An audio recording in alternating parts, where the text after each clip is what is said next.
Thank you very much. We very much appreciate the attention. Today's a big day in that we had a G7 and President Macron, who's a very special man in my book. We were together. We did it together. And I think a lot of progress has been made. We've had some very good talks with Russia. We've had some very good talks with others, and we're trying to get the war ended with Russia and Ukraine. And I think we've come a long way in a short period of weeks. And the president's been very helpful also. And we're also talking about trade, various trade deals that we will be doing with France. And we'll be discussing a little bit further. Then we'll have a press conference later on. You can ask some questions. We'll be having a press conference in a little while. We're going to have lunch with the entire French staff, and we look forward to it. And again, the relationship's been very special with France and very special with this gentleman on my right. And we look forward to keeping that going for a long period of time. Thank you very much. Thank you. Thank you, Mr. President. Thank you.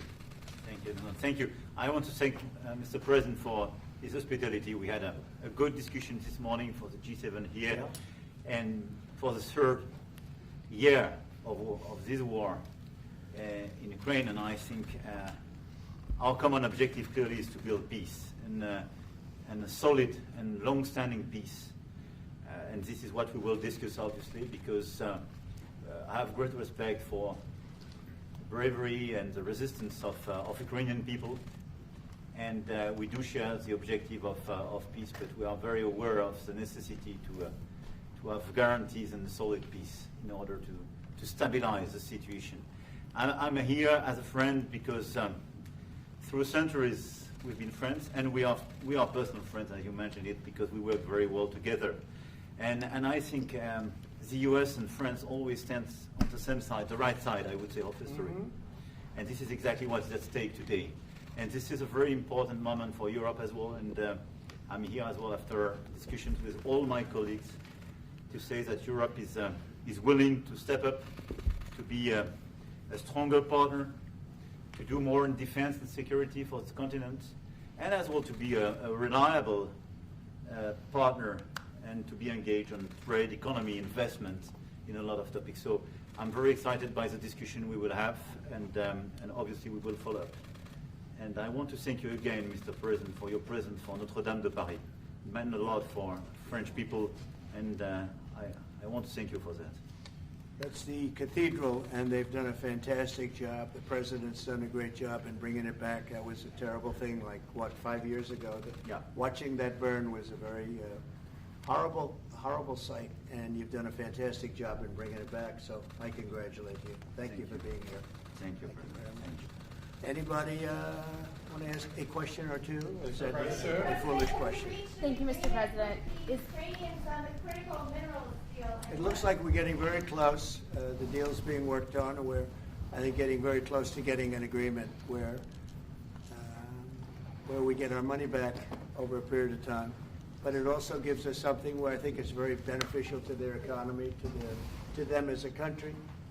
But, you know, we're in for $350 billion. How we got there, I don't know, but that's a lot of money, a lot of money invested, and we had nothing to show for it. And it was the Biden administration's fault. The Europeans are in for about $100 billion, and they do it as in the form of a loan. And the Europeans have been great on this issue. They understood it wasn't fair, and we were able to work something out. But with the Ukrainians, I think I can say that we're very close. Scott's around here someplace, and I think we can say that we're very, hi Scott, I think we're very close. Do you have something to say about that, Scott? We are very close. The Good. 1 yard line. All right, good. Mr. President. What? Would a mineral deal include a security guarantee for Ukraine? Well, it'll be Europe is going to make sure that nothing happens. I don't think it's going to be much of a problem. I think once we settle, there's going to be no more war in Ukraine, and you're not going to have it's not going to be a very big problem. That's going to be the least of it. Mr. President, we're hearing from some Greek media reporting that the U.S. has agreed to shut down a military base in Greece that's been a logistical hub for NATO. That who shut down? That the U.S. has agreed to shut it down at the request of Turkey and Russia. Is that at all true? Marco, do you have anything to say about that? Please. Sure, that's a no. That's a no. Mr. President, Mr. Is it a President, no? it's a no, sir. It's not a correct story. Thank you. Mr. President, how do you react to people in Europe who say that you are abandoning Ukraine and that you are going to sacrifice the security of Ukraine by making a deal with Vladimir Putin? You know, we're helping Ukraine like nobody's ever helped Ukraine before. And I can say this, if I didn't become president, Ukraine would right now still be at a level where there would be no even thinking about a peace. And it was, it's a sad thing that this happened. This would have never happened, this war, if I were president. Zero chance. And it has happened. So my function is to get you out of the war, get them out of the war, let them live. It's a bloody war, it's a horrible war. Thousands of people are being killed a week. And I would say Russia, maybe 700,000 people. I think Ukraine probably a similar number. And that's not talking about the towns and the cities that have been blown up. That's talking about soldiers. This has been a horrible, bloody mess. And we're going to get it solved. We got to get it solved. And you know, we're not talking about America's soldiers. Soldiers from this country. We're talking about Russia and Ukraine.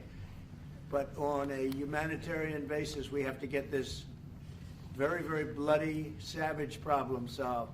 And I will say this also, it could lead to World War III if it's not solved. You know, there'll be a point at which it's not going to stop at those two countries. Already there's such involvement from other countries. And it could really lead to a very big war, World War III, and we're not going to let that happen either. Would you support the idea to send European troops in Ukraine to back the ceasefire? European troops may go into Ukraine as peacemakers. So when the agreement is done, they can watch that everything's followed properly. I don't think that's going to be a problem. And a lot of the European countries, I think, I don't want to speak for France, but I know that the president's talked about doing that also. I think that'll be a very good day when we can go in as peacekeepers as opposed to what's going on right now with everybody being killed. Will they have U.S. backing, those troops going into Ukraine? Will they have U.S. backing from U.S. troops?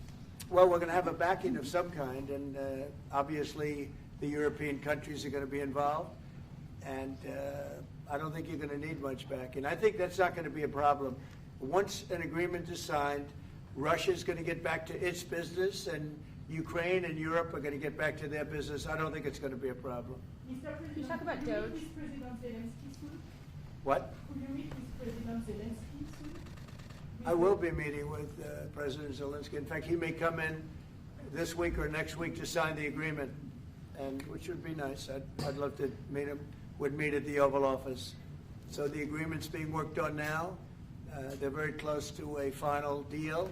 It'll be a deal with rare earths and various other things, and he would like to come, as I understand it, here to sign it, and that would be great with me. I think they then have to get it approved by their council or whoever might approve it, but I'm sure that will happen. Monsieur le Président Macron, est-ce que vous pouvez commenter ce qui a été dit par le Meeting with Président? President Putin also, yes. I don't know when we speak. We're trying to get this thing worked out, but yeah, at some point I'll be meeting with President Putin too. Monsieur Macron, s'il vous plaît, est-ce que vous pouvez nous dire quelques mots en français? Mr. I President. can say a few words in French. No, le président l'a dit, je pense que c'est un moment important. C'est un moment important de la discussion. On veut bâtir la paix en Ukraine et le bilan qui a été rappelé, une réalité, il y a d'1 million de morts et de blessés depuis le début de ce conflit et de cette guerre d'agression. Notre volonté, c'est que cette paix dure, parce que nous avons déjà eu un cessez-le-feu et une paix qui n'a pas été respectée. C'était les accords de Minsk, 1 puis 2. Et donc le corps de cette discussion, c'est de s'assurer d'abord qu'il y ait un cessez-le-feu, ensuite que les Ukrainiens soient impliqués. Et je pense que ce que vient de dire à l'instant le président Trump est très important, c'est-à-dire qu'il va rencontrer rapidement le président Zelensky pour signer cet accord sur les minerais critiques et les terres rares, et que c'est aussi un moyen d'avoir une implication américaine forte. Les Européens sont prêts à prendre leur charge sous des formes diverses de soutien à l'armée ukrainienne, de présence, y compris pour pour s'assurer que la paix soit durable. Et l'implication dans la durée des États-Unis d'Amérique à travers cet accord est une bonne chose. Et donc tout est encore à construire. Et je ne veux pas préempter les discussions. Mais nous partageons le même objectif. Et ce qu'on a discuté ce matin, pendant 1 heure après la visioconférence ensemble, et ce qu'on va continuer de travailler, et sont pour moi des bonnes avancées. Et l'annonce de... Est-ce que l'intégrité territoriale de l'Ukraine est encore un objectif has already crédible? spoken about this just a moment ago. This is exactly what we want to do. We want to build peace with Ukraine. As President Trump mentioned, there are already 1 million dead and wounded in Ukraine since the war began. We had a ceasefire in the past that was not respected. This was under the Minsk Agreements 1 and 2. President Trump, as he said, will be meeting with President Zelensky to sign a deal on rare earths. And we are pleased to see this very strong American involvement. Europe, of course, also stands ready to support Ukraine in various ways, supporting its military. And we don't want to preempt any sort of discussions that are currently underway, but we do share the same objective of building this lasting peace.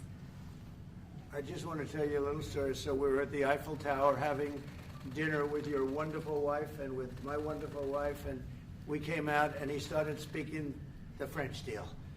And we didn't have an interpreter, and he was going on and on and on, and I was just nodding, yes, yes, yes. And he really sold me out, because I got back the next day and I read the papers. I said, that's not what we said. He's a smart customer, I will tell you that. Sure. How would you President, modify exactly what your we agreed. relationship? Mr. President, you called Zelensky a dictator. Would you use the same words regarding Putin? I don't use those words lightly. I think that we're going to see how it all works out. Let's see what happens. I think we have a chance of a really good settlement between various countries. And, you know, you're talking about Europe, and you're talking about Ukraine as part of that whole situation. The other side has a lot of support also. So let's see how it all works out. It might work out. Look, you can never make up lives. The one thing you can make up the money, but you can't make up the lives. A lot of lives lost. I think probably a lot more lives than people are talking about. It's been a rough war, but I think we're close to getting it solved. Question about Doge, sir. Do you think that Doge could benefit from more streamlined communications? There was that email telling employees to give 5 things that they've done last week. Agency heads then told people to ignore it, but You're Elon talking Musk... about the last email that was Yeah. sent, where he wanted to know what you did this week. You know why he wanted that, by the way? I thought it was great. Because we have people that don't show up to work and nobody even knows if they work for the government. So by asking the question, tell us what you did this week, what he's doing is saying, are you actually working? And then if you don't answer, like you're sort of semi-fired or you're fired, because a lot of people are not answering because they don't even exist. They're trying to find, that's how badly various parts of our government were run by, and especially by this last group. So what they're doing is they're trying to find out who's working for the government. Are we paying other people that aren't working? And, you know, where's all that? Where's the money going? We have found hundreds of billions of dollars of fraud so far, and we've just started. We're actually going to Fort Knox to see if the gold is there, because maybe somebody stole the gold. Tons of gold. Some of the agency So heads... I think it was actually, there was a lot of genius in sending it. We're trying to find out if people are working. And so we're sending a letter to people, please tell us what you did last week. If people don't respond, it's very possible that there is no such person or they're not working. Some of the agency heads instructed their employees not to respond because they were waiting on further guidance, but Elon Musk's tweet said a failure to respond would be taken as a resignation. So there's been a disconnect in communications. Yeah. Are you concerned at all about that? No. That was done in a friendly manner. Only things such as perhaps Marco at State Department, where they have very confidential things, or the FBI, where they're working on confidential things. And they don't mean that in any way combatively with Elon. They're just saying there are some people that you don't want to really have them tell you what they're working on last week. But other than that, I think everyone thought it was a pretty ingenious idea. We have to find out where these people are. Who are they? And we said if you don't respond, we assume you're not around. And that holds, that stands. And you're not getting paid anymore, too. So, you know, we're doing a real job. And we just had a poll come out, I guess the Harvard poll, saying that it's massively popular what we're doing. So. Mr. President, do you still believe in NATO, in the alliance between Europe and America in NATO? Are you going to go to NATO the is summit in June? very much involved in this. When I first got elected at the very beginning, first term, I got hundreds of billions of dollars put into NATO. NATO had no money because they hadn't paid for years. And I said, look, if you don't pay, we're not going to be a part of NATO. We're not going to protect. We're not going to do what we're supposed to do. And we took in hundreds of billions of dollars into NATO. No, NATO is a good thing if it's done properly and if it's used properly. Mr. President, in these days you speak a lot about tariff in Canada, in Mexico, and in Europe. I want to know what is your idea about Italy, if you want to make the same thing in Italy. About what?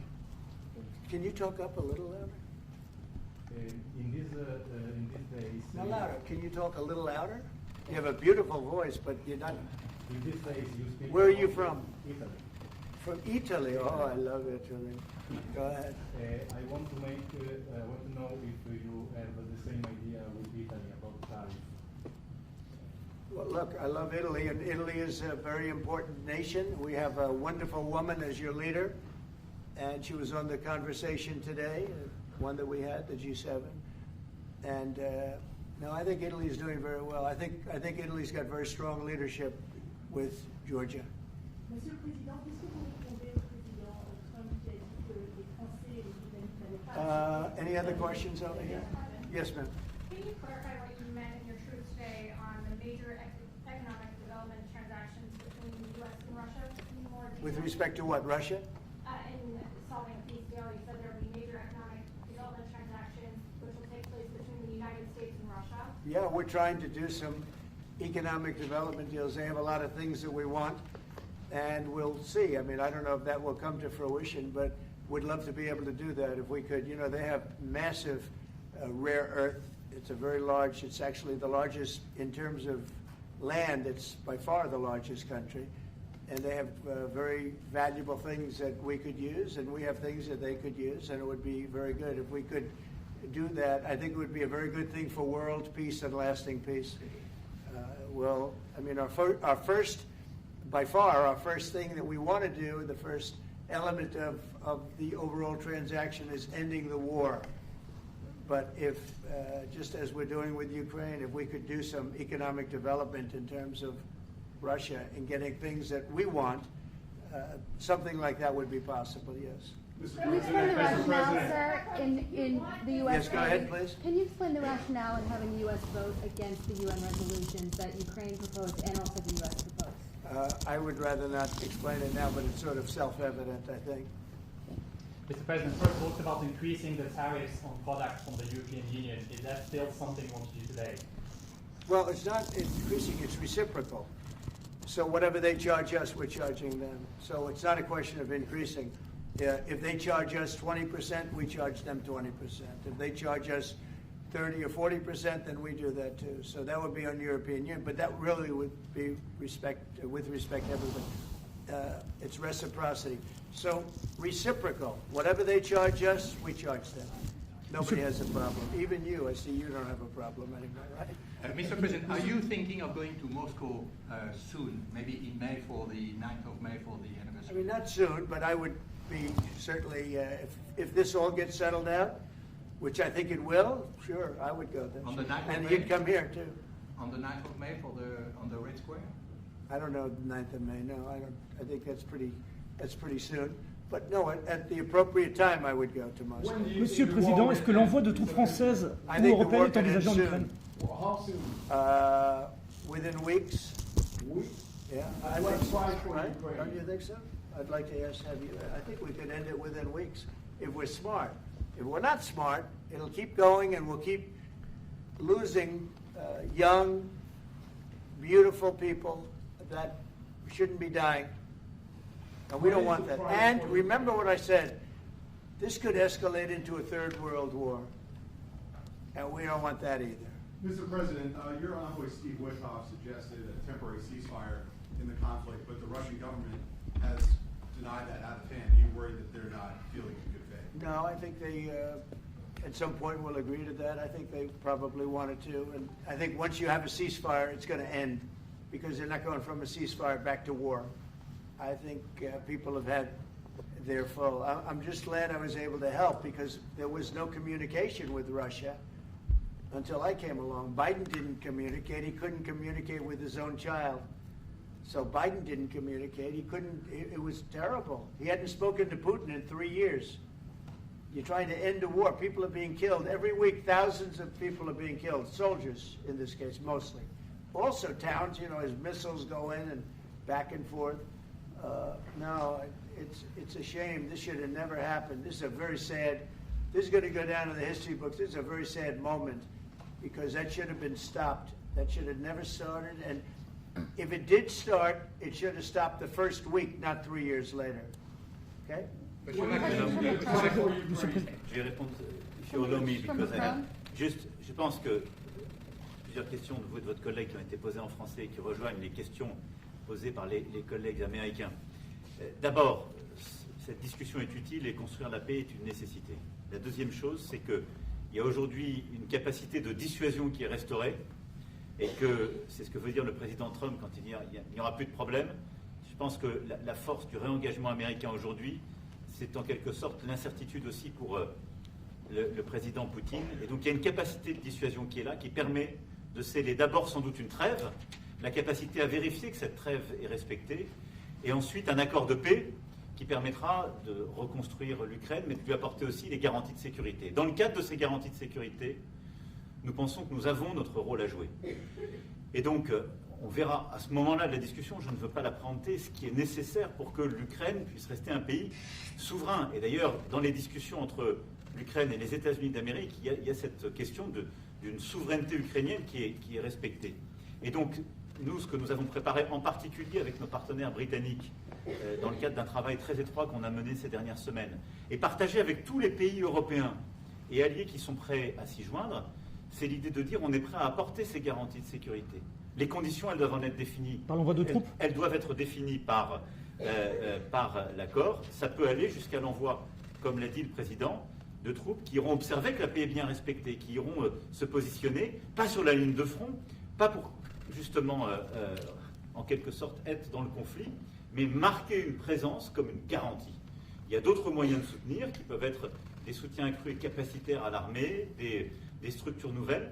Et je pense aussi que l'accord qui est discuté, le président l'a dit, la crédibilité américaine qui est mise dans ce moment, c'est aussi montrer que chacun est dans son rôle, mais que nous avons une unité, Européens et Américains, et donc avec une forme de garantie que les Américains prennent par la discussion sur les minerais critiques qui sont en train de finaliser. That is the most beautiful language.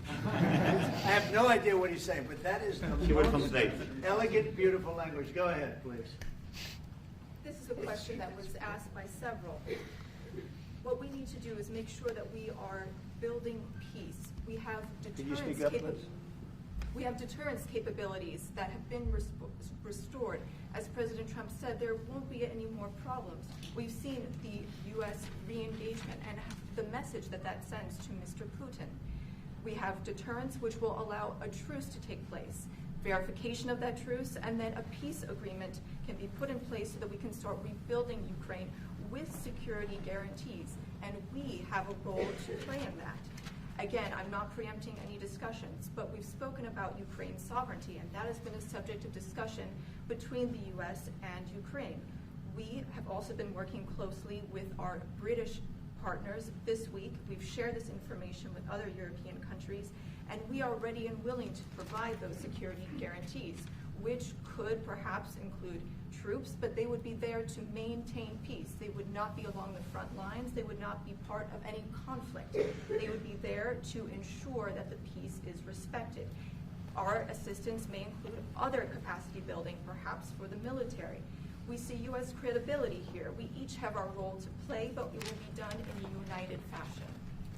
Mr. President, do you think that Ukraine should give up a part of its territory?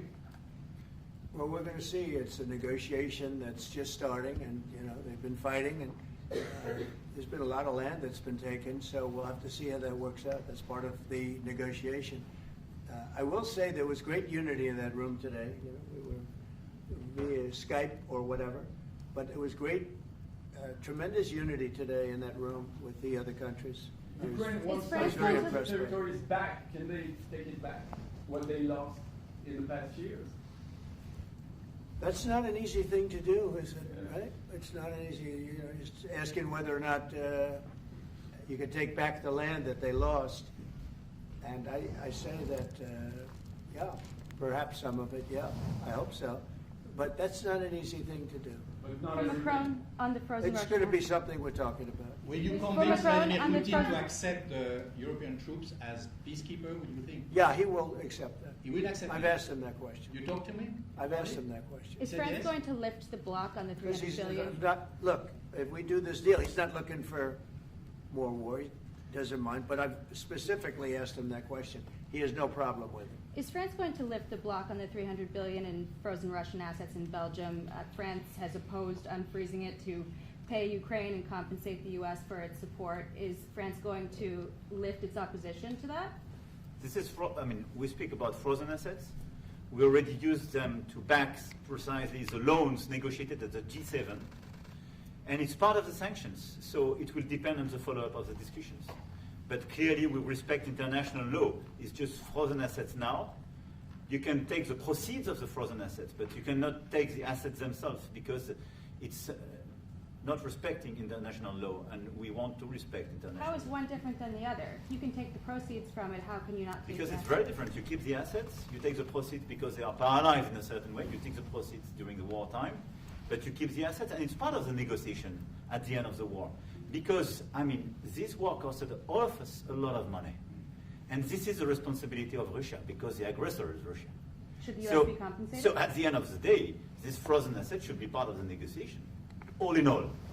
Will France support the U.S. being compensated? I support the idea to have Ukraine first being compensated, because they are the one to have lose a lot of their fellow citizens and being destroyed by these attacks. Second, all of those who paid for could be compensated, but not by Ukraine, by Russia, because they were the one to aggress. Again, just so you understand, Europe is loaning the money to Ukraine. They get their money back. No, in fact, to be frank, we paid. We paid 60% of the total effort, and it was through, like the US, loans, guarantee, grants, and we provided real money, to be clear. We have 230 billion frozen assets in Europe, Russian assets, but this is not as a collateral of a loan, because this is not our belonging. So they are frozen. If at the end of the day, in the negotiation we will have with Russia, they're ready to give it to us, super. It will be loan at the end of the day, and Russia will have paid for that. If you This is my believe wish. that, it's okay with me. Mr. President, They get their money back, and we don't, and now we do. But, that's We will only fight fair. both. Mr. President, do you think Russia should be the one that pays everybody back? Are they the aggressors? Well, we're negotiating everything, and everything's on the table, and we'll see if we can get some land back, and we'll see about a lot of different things. And we're going to be making a little speech and say a few words in a little while. We're going to have another meeting, a luncheon meeting, and we'll see you in about 2 hours. Okay? Thank you very much, everybody. Thank you, President.